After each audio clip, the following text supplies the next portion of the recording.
ahí podemos evidenciar una gran, ¿no? Prácticamente una gran cavidad ventricular, prácticamente no hay contracción de la parte septal, obviamente concordante con el evento isquémico que había sufrido la paciente, un infarto agudo miocardio, y se hizo el cálculo de la fracción de eyección, obviamente por un ecocardiografista muy experto, y por Simpson arrojaba esa fracción, ¿no? De 33%. Lo que es totalmente inusual es que la paciente, sin haber sido trombolizada, sin haberse sometido a una angioplastia, haya recuperado la función cardíaca y no restituido prácticamente al íntegro. Es un caso definitivamente que a veces rompe los estándares de lo que vemos en la medicina, ¿no? Sí, y en relación a lo que comentábamos, evidentemente, pues la última parte es innegable, es un caso de un síndrome antifosfolipídico catastrófico, un síndrome de Usher. Este caso es muy interesante, es un caso heredado, es una paciente que ya recibió un tratamiento para una enfermedad reumatológica inicialmente diagnosticada en el médico como artritis reumatoidea, en la que ya realizan un tratamiento habitual con pues efectos adversos que llevaron a la paciente a tener una segunda opinión.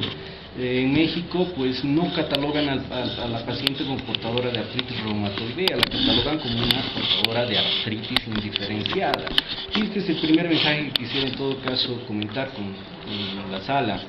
No toda artritis es artritis reumatoidea. Y ese es un error muy frecuente en los médicos clínicos.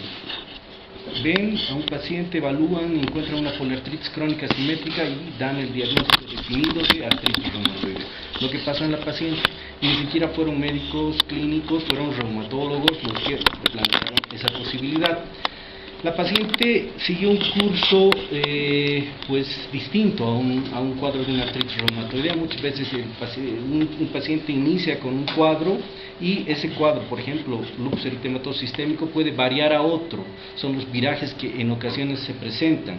En este caso, la artritis no fue de artritis reumatoidea a una dermatomiositis, porque ese es el diagnóstico que habíamos manejado.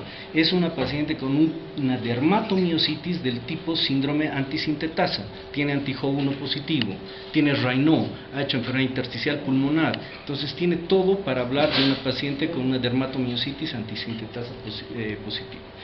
Esta paciente ha recibido, y es el segundo mensaje, una asociación, un cóctel de inmunosupresores pues alarmante.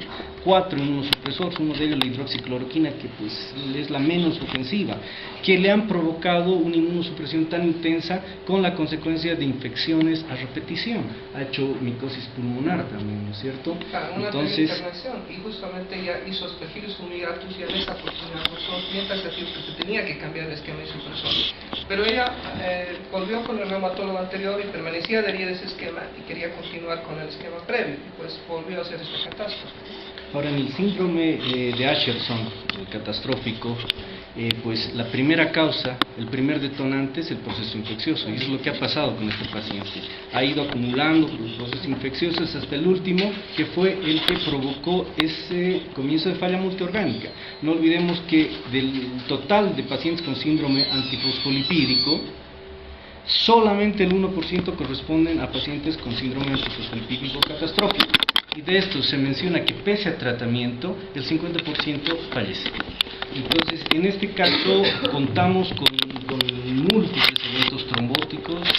Uno pensaría que no ha sucedido eso, sucediendo eso, más bien la paciente cómo sigue viva. Pero la tenemos ahí, es una paciente que evidentemente tiene un compromiso pulmonar ya establecido, pero vive. Es una paciente que ha mejorado su clase funcional, tiene las expectativas de completar unos ciclos más del inmunosupresor y cambiar de radicatoria a Cochabamba probablemente le ayude por el problema pulmonar ya establecido.